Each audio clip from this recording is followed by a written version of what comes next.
एक बार की बात है, किसी गांव में एक साधु बाबा रहा करते थे।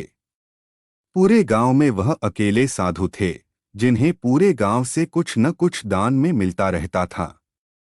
दान के लालच में उन्होंने गांव में किसी दूसरे साधु को नहीं रहने दिया, और अगर कोई आ जाता था तो उन्हें किसी भी प्रकार से गांव से भगा देते थे।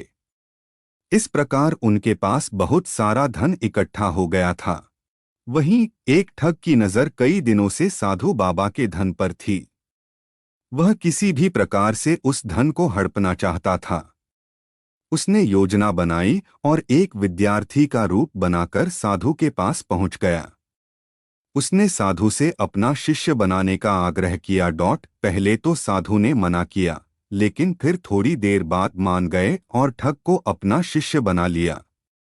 ठग साधु के साथ ही मंदिर में रहने लगा और साधु की सेवा के साथ साथ मंदिर की देखभाल भी करने लगा। ठग की सेवा ने साधु को खुश कर दिया, लेकिन फिर भी वह ठग पर पूरी तरह विश्वास नहीं कर पाया। एक दिन साधु को किसी दूसरे गांव से निमंत्रण आया और वह शिष्य के साथ जाने के लिए तैयार हो गया। साधु ने अपने धन को भी अपनी पोटली में बांध लिया। रास्ते में उन्हें एक नदी मिली। साधु ने सोचा कि क्यों न गांव में प्रवेश करने के पहले नदी में स्नान कर लिया जाए। साधु ने अपने धन को एक कंबल में छुपाकर रख दिया और ठग से उसकी देखभाल करने का बोलकर नदी की ओर चले गए। ठग की खुशी का ठिकाना नहीं रहा। उसे जिस मौके की तलाश थी वो मिल गया।